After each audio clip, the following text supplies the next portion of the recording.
Halo, perkenalkan nama saya Destri Cahaya Zebua. Saya adalah mahasiswa semester 5 di Sekolah Tinggi Ilmu Ekonomi Galileo Batam. Saya akan mempresentasikan hasil dari Project Based Learning saya dalam mata kuliah Akuntansi Keuangan Lanjutan 1 dengan dosen pengampu Ibu Puturani Susanti SE MBA. Judul yang saya ambil dalam PBL ini adalah Analisis Studi Kasus Konsolidasi Perusahaan Meta atau Facebook terhadap Instagram dan WhatsApp. Masuk kepada bab pertama. Latar belakang daripada PBL ini, konsolidasi perusahaan teknologi merupakan fenomena yang kerap terjadi dalam beberapa dekade terakhir ini, ya. Langkah ini dilakukan untuk memperkuat posisi perusahaan di pasar, memperluas pangsa pasar dan meningkatkan daya saing. Salah satu konsolidasi yang paling signifikan itu adalah akuisisi Instagram pada tahun 2012 dengan nilai 1 miliar US dollar dan WhatsApp pada tahun 2014 dengan nilai 19 miliar US dollar oleh Meta yang dahulu namanya Facebook. Instagram dan WhatsApp adalah dua platform yang berbeda, tetapi sama-sama memiliki peran penting dalam industri teknologi, khususnya di bidang media sosial dan komunikasi. Akuisisi ini tidak hanya memperkuat posisi Meta dalam pasar global, tetapi juga memberikan peluang untuk diverifikasi layanan dan sumber pendapatan. Kita tahu bahwa pergeseran dari model bisnis tradisional ke ekonomi digital membuat konsolidasi seperti ini menjadi suatu kebutuhan. Dengan meningkatnya persaingan di industri teknologi, perusahaan-perusahaan besar berlomba-lomba untuk mengakuisisi entitas yang memiliki basis pengguna besar, ya, dan teknologi yang inovatif. Dalam konteks ini, akuisisi Instagram dan WhatsApp memberikan keuntungan strategis yang signifikan bagi Meta. Instagram sebagai platform berbagi foto dan video, ya, telah menjadi juga pusat kreativitas dan interaksi pengguna.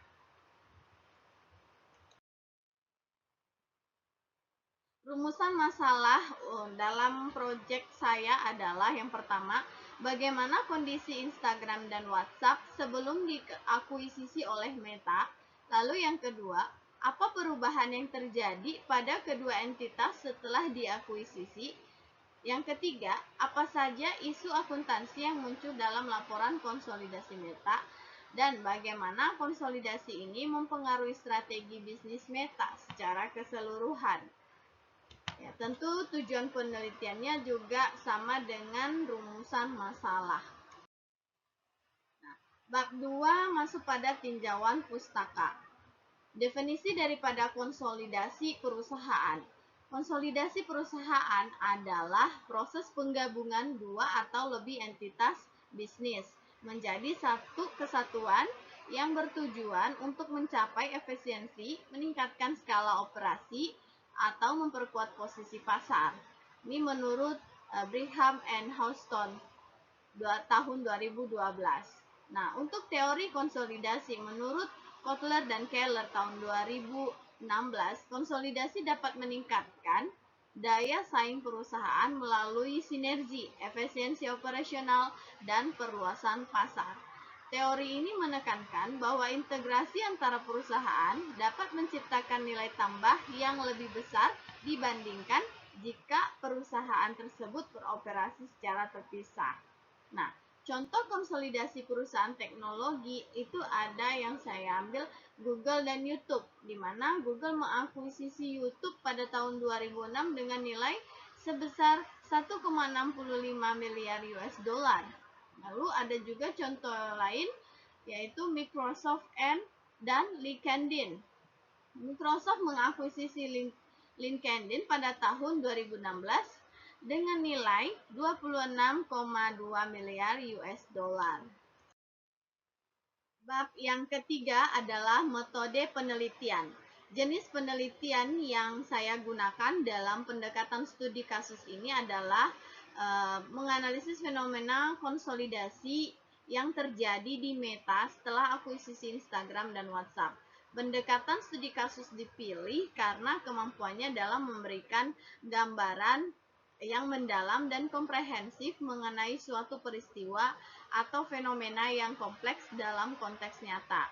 Metode pengumpulan data yang saya gunakan adalah satu, laporan keuangan tahunan Meta yang bisa dilihat di slide terakhir saya ada lampirkan. Kemudian artikel berita terkait akuisisi Instagram dan WhatsApp yang saya searching. Contohnya, ya, Meta dituding lakukan monopoli setelah akuisisi Instagram dan WhatsApp, atau juga berani beli WhatsApp dan Instagram, Zuckerberg kini kena batunya, dan juga ada jurnal ilmiah yang membahas teori konsolidasi dan dampaknya. Contoh jurnalnya yang saya ambil adalah kualitas laporan keuangan konsolidasi, pengaruh pengendalian internal dan struktur kepemilikan. Kemudian juga ada evaluasi penyajian laporan keuangan konsolidasi pada PT Iswanto Makassar. Lalu misalnya contoh lain jurnalnya adalah eliminasi transaksi antar perusahaan dalam konsolidasi setelah akuisisi. Slide berikutnya adalah analisis studi kasus. Bagaimana kondisi Instagram dan WhatsApp sebelum diakuisisi? Nah, sebelum diakuisisi oleh Meta, Instagram dan WhatsApp berada dalam posisi yang sangat berbeda.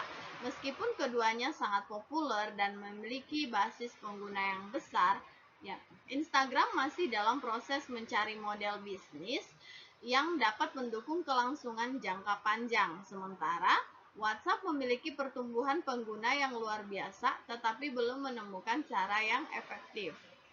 Lalu, kondisi Instagram dan WhatsApp setelah diakuisisi.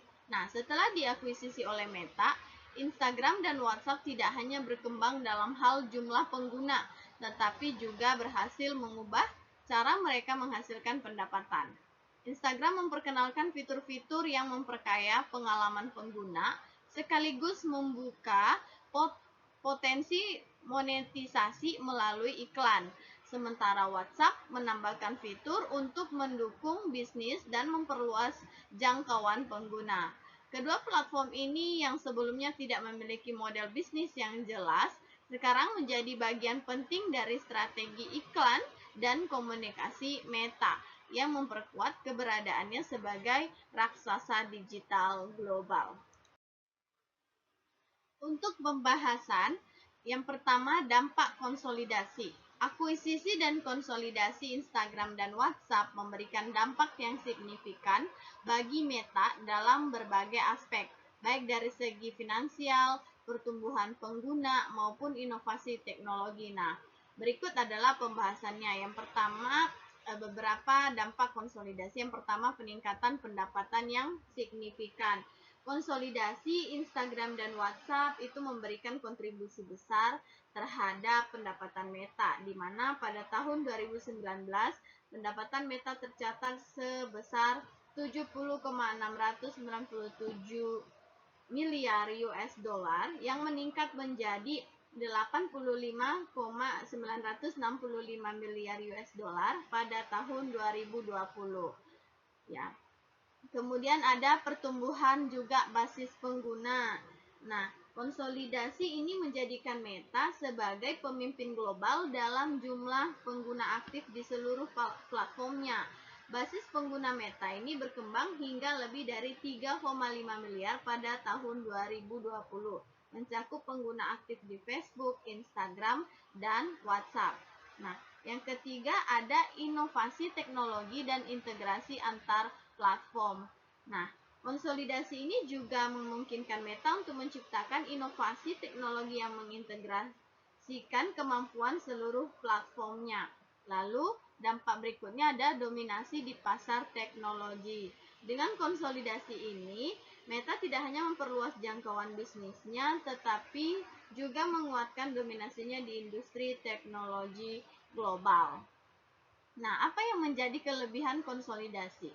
Akuisisi Instagram dan WhatsApp memberikan Meta berbagai keuntungan strategis yang mendukung pertumbuhan bisnis, pengaruh pasar, dan inovasi teknologi. Nah, berikut adalah beberapa rincian kelebihan konsolidasi tersebut. Yang pertama, peningkatan pendapatan. Ya, tentu dengan adanya konsolidasi ini maka pendapatan semakin meningkat dengan adanya seperti monetisasi Instagram, pengembangan WhatsApp bisnis. Nah, kemudian yang kedua ada peningkatan pengaruh pasar. Ya, di mana dengan adanya dominasi pasar media sosial lalu ada komunikasi global seperti WhatsApp dengan lebih dari 2 miliar pengguna aktif. Ya, kemudian ada inovasi teknologi ya. Konsolidasi ini memungkinkan Meta untuk memanfaatkan teknologi dari Instagram dan WhatsApp guna menciptakan inovasi baru yang meningkatkan pengalaman pengguna. Lalu ada juga efisiensi operasional. Ya, dengan penggabungan infrastruktur, kolaborasi antar tim, ya, lalu efisiensi pemasaran. Lalu, apa yang menjadi kekurangan konsolidasi ini? Meskipun konsolidasi Instagram dan WhatsApp memberikan banyak keuntungan bagi Meta, tetapi sejumlah tantangan dan kelemahan yang muncul sebagai konsekuensi dari langkah strategis ini adalah sebagai berikut. Ada yang pertama, meningkatkan kompleksitas operasional. Ya, kekurangan yang pertama, dengan mengelola beberapa platform besar seperti Instagram, WhatsApp, dan Facebook, ini akan menciptakan tantangan operasional seperti sinkronisasi teknologi, kemudian koordinasi tim dan proses. Ya, lalu yang kedua ada resiko regulasi. Nah, konsolidasi dan Instagram dan WhatsApp juga menarik perhatian otoritas regulasi di berbagai negara, ya, yang mengkhawatirkan potensi monopoli pasar dan pelanggaran privasi pengguna. Lalu kekurangan yang ketiga, biaya integrasi yang tinggi. Nah, konsolidasi ini karena baik dalam tahap akuisisi maupun pasca akuisisi, ya, ini melibatkan biaya yang signifikan, misalnya biaya akuisisi, integrasi teknologi, ya. Lalu ada juga ketergantungan pada teknologi. Nah, keberhasilan konsolidasi itu akan membuat ketergantungan pada teknologi.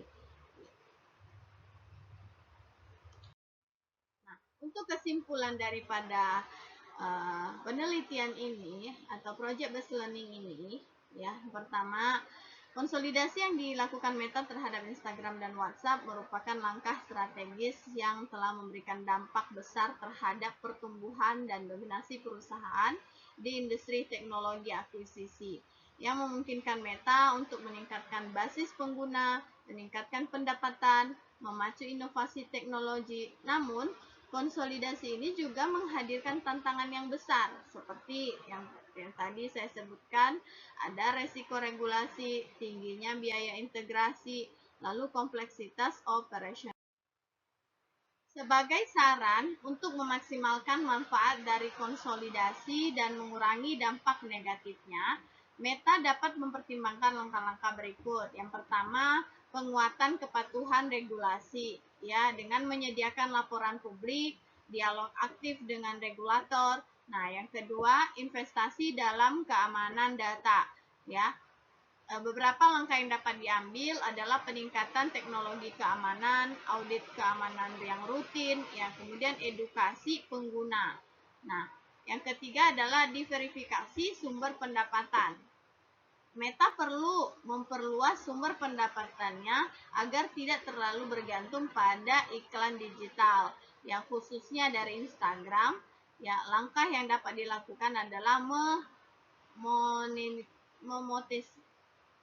monetisasi WhatsApp, ya.